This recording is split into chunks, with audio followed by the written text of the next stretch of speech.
Hello everyone, welcome to the session. आज हम discuss करने जा रहे हैं ग्रेड 11th का पॉलिटिकल साइंस का 5th चैप्टर राइट्स। हम इस क्लास में से समराइज करेंगे इंपॉर्टेंट हेडिंग्स के बारे में बात करके और उसके अंदर टॉपिक को समझ के। तो चलिए शुरू करते हैं सबसे पहले क्वेश्चन से, व्हाट आर राइट्स? राइट्स एक एंटाइटलमेंट है, एक जस्टिफाइड क्लेम है। ये बताता है कि हम एज नागरिक, एज सिटीजन्स किस चीज के लिए इंटाइटल्ड है, एज इंडिविजुअल्स किस चीज के लिए इंटाइटल्ड, एज ह्यूमन बीइंग्स किस चीज के लिए इंटाइटल्ड है, क्या क्लेम्स हैं हमारे। इनफैक्ट एक ग्राउंड जिस पे राइट्स आधारित है वो ये है कि प्रेजेंट सर्कमस्टांसेस में हमें अपनी सेल्फ रिस्पेक्ट और डिग्निटी का जो सोर्स है वो राइट से दिखाई देते हैं। तो डेफिनेटली राइट्स जो है या जो क्लेम्स हैं वो रिप्रेजेंट करते हैं वो कंडीशन जिससे हम अचीव कर सकते हैं सेल्फ रिस्पेक्ट एंड डिग्निटी।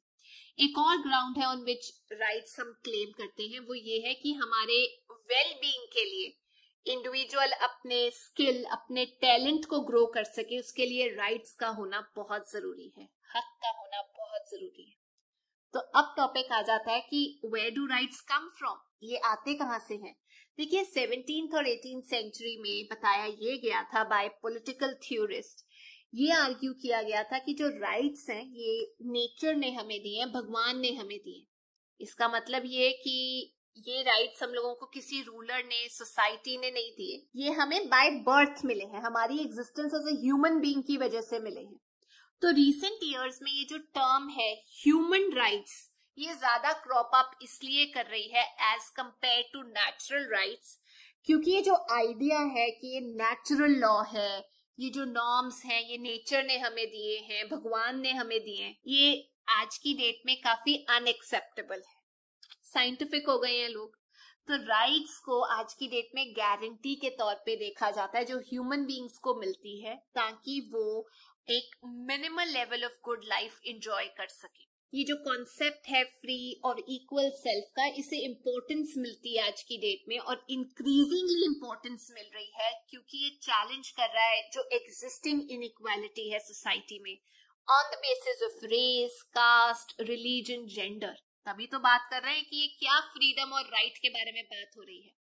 तो जो नोशन है, कॉन्सेप्ट है यूनिवर्सल ह्यूमन राइट्स का, उसे इस्तेमाल किया जा रहा है by oppressed people all over the world, जो चैलेंज कर रहे हैं वो लॉज जिसकी वजह से उन्हें सेग्रीगेट किया गया था, उन्हें इक्वल अपॉर्चुनिटी, इक्वल राइट्स जो है डिनाई किए गए थे। तो जो लिस्ट है ह्यूमन राइट्स की जो लोग आज की डेट में क्लेम कर रहे हैं वो एक्सपैंड होती गई है ओवर द इयर्स सोसाइटीज में, पर साथ के साथ में उसमें नए थ्रेट्स और नए चैलेंजेस भी आए हैं। जैसे आज की डेट में लोग बहुत अवेयर हो गए हैं, कॉन्शियस हो गए हैं और बात करते हैं कि हमें प्रोटेक्शन चाहिए अपने नेचुरल एनवायरनमेंट की, और ये डिमांड आई है कि clean air, water, sustainable development and so होना ही चाहिए। तो डोमेन बढ़ रहा है, थ्रेट्स भी हैं, चैलेंजेस भी हैं, but that's how society works. अब बात करते हैं लीगल राइट्स और स्टेट के बारे में। यूनाइटेड स्टेट्स फर्स्ट कंट्री थी जिन्होंने बिल ऑफ राइट्स को अपने कॉन्स्टिट्यूशन में ऐड किया था। वो बेसिक राइट्स थे जो ह्यूमन एग्जिस्टेंस के लिए जरूरी होती है और उन्हें लीगल सेंटिटी दी गई थी। इंडिया में वो राइट्स हमारे फंडामेंटल राइट्स हैं जो कॉन्स्टिट्यूशन में ऐड किए गए हैं। इनको कंसिडर किया जाता है बेसिक इंपॉर्टेंस वाले राइट्स। ये जो राइट्स हैं इनको आज की डेट में कुछ क्लेम सप्लीमेंट कर रहे हैं जो सदियों पुराने से ट्रेडिशन चलते आ रहे थे, कस्टम चलते आ रहे थे। तो राइट्स का डोमेन फैलाया जा रहा है क्योंकि इनको सप्लीमेंट कर रहे हैं कुछ और क्लेम्स। जैसे अनटचेबिलिटी एक प्रैक्टिस थी, उसको हटाया गया, उस प्रैक्टिस को खत्म किया गया एक लॉ बना के कि एक फंडामेंटल राइट है, अनटचेबिलिटी प्रैक्टिस नहीं होगी, बैन है। जो लीगल और कॉन्स्टिट्यूशनल रिकॉग्निशन हम अपने क्लेम्स को, अपने राइट्स को देते हैं, वो जरूरी इसीलिए है ताकि ये राइट्स को स्टेट रिकॉग्नाइज करे, स्टेट गवर्नमेंट बोले कि हाँ हम इनकी प्रोटेक्शन में काम करेंगे।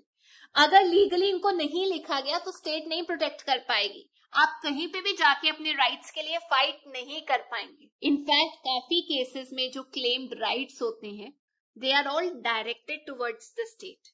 मतलब इन राइट्स के जरिए जो लोग हैं वो डिमांड करते हैं कुछ स्टेट से। जैसे मेरा राइट टू एजुकेशन एक राइट है, फंडामेंटल राइट है, तो मैं डिमांड कर रही हूँ स्टेट से कि ऐसे प्रोविजंस दिए जाएं जिसमें ये राइट को मैं अचीव कर सकूं। तो स्टेट के ऊपर एक ऑब्लिगेशन है, ड्यूटी है कि वो लोगों के राइट्स फुलफिल करने में उनकी हेल्प करे। राइट सिर्फ ये नहीं बताते कि स्टेट के ऊपर क्या ऑब्लिगेशन है, वो ये भी बताते हैं स्टेट क्या नहीं कर सकती।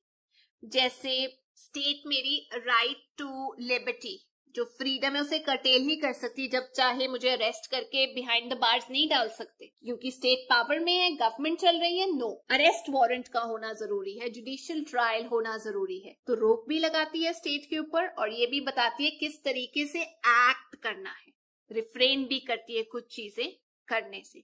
तो हमारे जो राइट्स हैं वो ये बताते हैं स्टेट को कि आप अपनी अथॉरिटी एक्सरसाइज करो, लेकिन वो राइट्स को डिलीवर करते हुए जो सैंक्टिटी है बाकी लोगों के राइट्स की, उसे मत छीनो। अब ये राइट्स किस किस तरीके के होते हैं, हम बात करते हैं काइंड्स ऑफ राइट्स की। सबसे पहले होते हैं पॉलिटिकल राइट्स, जो नागरिकों को दिए जाते हैं, सिटीजन्स को दिए जाते हैं, जैसे right to equality before law, right to participate in political process, right to vote, right to elect representative, right to contest in election, right to form political parties या उनको ज्वाइन करना। लेकिन ये पॉलिटिकल राइट सप्लीमेंट किया जाता है इनको by civil liberties. Civil liberties और पॉलिटिकल राइट्स जो हैं ये बेसिस हैं डेमोक्रेटिक सेटअप के, गवर्नमेंट को चलाने के।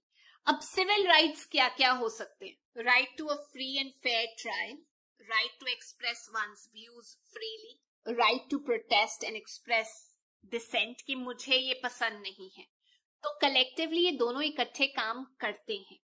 अब हम बात ये करते हैं कि जो पॉलिटिकल राइट्स हैं वो प्रोटेक्ट करते हैं एक इंसान के वेलबींग को और गवर्नमेंट को ज्यादा अकाउंटेबल बनाते हैं, लोगों के लिए ज्यादा इंपॉर्टेंस दी जाती है लोगों को ओवर द रूलर्स, और साथ ही साथ इंश्योर करते हैं कि हर इंडिविजुअल को, हर पर्सन को एक अपॉर्चुनिटी दी जाए जिसमें वो गवर्नमेंट की डिसीजन मेकिंग में पार्टिसिपेट करें। सेकेंड कैटेगरी ऑफ राइट्स आते हैं इकोनॉमिक राइट्स। पॉलिटिकल राइट्स का कोई फायदा नहीं है जब तक रोटी, कपड़ा, मकान, हेल्थ फैसिलिटीज नहीं है। तो वो जो बेसिक नीड्स हैं वो पार्ट है इकोनॉमिक राइट के। आप तभी पॉलिटिकल राइट्स तक जा पाओगे जब आपके पास ये बेसिक नेसेसिटीज जो है पूरी हो रही है। तो डेमोक्रेटिक सोसाइटीज आज की डेट में इकोनॉमिक राइट्स को डिलीवर कर रही है। कुछ कंट्रीज के केस में जहां पर लो इनकम है लोगों की, वो हाउसिंग फैसिलिटीज डिलीवर कर रहे हैं लोगों को, मेडिकल फैसिलिटीज दे रहे हैं, अनएम्प्लॉयमेंट दूर करने के लिए मिनिमम वेज प्रोग्राम लॉन्च कर रहे हैं। इंडिया में गवर्नमेंट ने बहुत सारी स्कीम्स लॉन्च की है, जैसे रूरल एम्प्लॉयमेंट गारंटी स्कीम, ताकि गरीबों की मदद की जाए, और नरेगा हो गया। तो ऐसी बहुत सारी स्कीम्स आ रही हैं इकोनॉमिक राइट डिलीवर करने के लिए। तीसरा, कल्चरल राइट। जैसे जैसे जो डेमोक्रेसी है वो कल्चरल राइट्स को एक्सेप्ट कर रही है, वो और ज्यादा तरक्की कर पा रही है। कल्चरल राइट्स का मतलब है एक पर्टिकुलर सेक्शन अपने कल्चर को प्रोटेक्ट कर सकता है। अगर एक सेक्शन ऑफ लोग ये चाहते हैं कि हमारे जो बच्चे हैं वो प्राइमरी एजुकेशन अपनी मदर टंग में हासिल करें, या हम इंस्टीट्यूट्स एस्टैब्लिश करना चाहते हैं जहां पे हम अपनी लैंग्वेज, कल्चर को पढ़ा सकें, इसे आज की डेट में एक राइट रिकॉग्नाइज किया गया है। ये जरूरी है गुड लाइफ जीने के लिए। अब बात करते हैं राइट्स एंड रिस्पॉन्सिबिलिटीज की। देखिए, राइट्स जो हैं वो एक ऑब्लिगेशन तो चलो डालती है स्टेट के ऊपर कि आपने इस तरीके से एक्ट करना है, बट साथ ही साथ हमारे ऊपर भी एक ऑब्लिगेशन डालती है कि बेटा अब लाइन पे आ जाओ, आपकी भी जिम्मेदारी है। Rights and duties go hand in hand. Problem ये है हम सिर्फ अपने राइट्स की बात करते हैं, ड्यूटीज की बात आए तो हम अपना मुंह मोड़ लेते हैं। हम सिर्फ ये बोलते हैं मम्मी कुलचा चना पूरी बना दो, पराठा बना दो, लेकिन जब हमारे को कोई ड्यूटी दी जाए कि बेटा तू नींबू पानी पिला दे, तो हम अपने कमरे में चले जाते हैं। होता है, मैंने देखा है।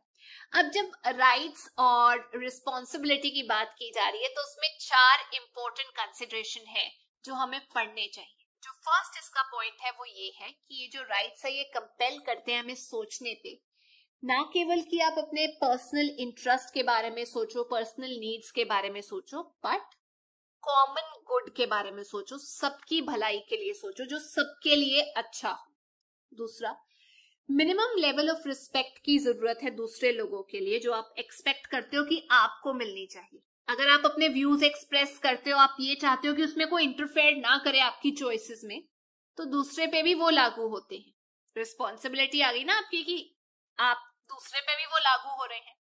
तीसरा, हम जब अपने रूल्स की बात करते हैं तो कई बार हमें बैलेंस आउट करना पड़ता है उन रूल्स को इन केस ऑफ कॉन्फ्लिक्ट। अगर मेरा फ्रीडम ऑफ एक्सप्रेशन है तो इसका मतलब ये नहीं है कि मैं किसी की भी कैसी भी पिक्स लेके ऑनलाइन डाल दूं। अगर वो नहा रहे हैं तो डाल दूं, किसी को जाके अब्यूज कर दूं फॉर नो रीजन अगर वो काम कर रहे हैं। तो कॉन्फ्लिक्ट के केस में जरा आपकी रिस्पॉन्सिबिलिटी बन जाती है कि आप दूसरे के राइट को तो नहीं इन्फ्रिंज कर रहे, कहीं आप इंटरनेट के जो रूल्स है उनको तो नहीं वायलेट कर रहे, किसी की राइट टू प्राइवेसी को तो नहीं अफेक्ट कर रहे। आपने उनके कंसेंट से उनको अब्यूज किया या उनकी पिक ली, nobody would like it and you won't even take consent for that। मतलब आप इन्फ्रिंज कर रहे हो, रिस्पॉन्सिबिलिटी पूरी नहीं कर रहे हो अपनी। चौथा, सिटीजन्स को विजिलेंट, अटेंटिव होना, अलर्ट होना जरूरी है, क्योंकि कई बार उनके राइट्स के ऊपर कुछ लिमिटेशंस लगा दी जाती है। ये टॉपिक डिबेटेबल है। कई बार सरकार रिस्ट्रिक्शंस, लिमिटेशन लगा देती है सिक्योरिटी के नाम पे, इंटरनल एक्सटर्नल थ्रेट के नाम पे। सिविल लिबर्टीज जो है कर्टेल कर दी जाती है on the ground of national security. तो आपका विजिलेंट होना इस मामले में बहुत जरूरी है। तो हमने ये सीखा है कि इवन दो हमारे जो राइट्स हैं वो कभी भी एब्सोल्यूट नहीं हो सकते, मतलब जैसे लिखे हुए हैं वैसे हमें नहीं मिलेंगे, बट हम लोग विजिलेंट तो हो सकते हैं उनको प्रोटेक्ट करने के लिए, डिफेंड करने के लिए, ताकि जो डेमोक्रेटिक सेटअप है वो स्मूथ तरीके से फंक्शन कर सके। दो इंपॉर्टेंट चीजें, यूनाइटेड नेशंस की जनरल असेंबली ने 10 दिसंबर 1948 को एडॉप्ट किया था, प्रोक्लेम किया था universal declaration of human rights, जिसमें सब लोगों के राइट्स के बारे में बात की थी। एक यूनिवर्सली एक्सेप्टेबल नॉर्म बनाया था इसको। और दूसरा, इमैनुअल कांट ने बात की है ह्यूमन डिग्निटी की। ये एक जर्मन फिलोसोफर है जिन्होंने एक डीप मीनिंग दिया है ह्यूमन डिग्निटी को।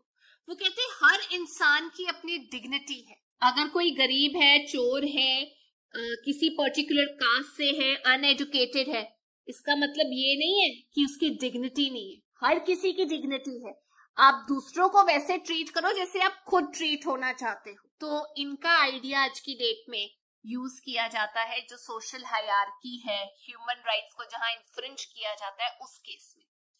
तो कंट ने अपने जो प्रपोजल है उसको रेस्ट किया दो आर्ग्यूमेंट पे जो मुझे बहुत पसंद है। पहला आर्ग्यूमेंट ये है, वो ये बोलते हैं कि हमें दूसरों को वैसे ट्रीट करना चाहिए जैसे हम ट्रीट होना चाहते हैं। दूसरा, हमें दूसरों को ऐसे नहीं यूज करना चाहिए जैसे हम पेन पेपर को इस्तेमाल करते हैं कि अपना पर्पस सर्व हो गया तो वी डोंट नीड यू। मतलब किसी ने बर्थ इसलिए नहीं दिया कि आपको सर्व करे, आपका स्लेव बने। हर किसी के पास अपनी एक डिग्निटी है। तो we should not treat people as means to our ends. अपनी यूज के लिए, यूजफुलनेस के लिए उनको यूज करना and then to do away with them, it's not acceptable. तो ये थी आज की क्लास। आई होप आप लोगों को समझ आ गया होगा राइट्स का चैप्टर, एंड हम नेक्स्ट क्लास में मिलेंगे। पर जाने से पहले, if you like the video please make sure you like, share and subscribe to it. Till then, take care, bye bye.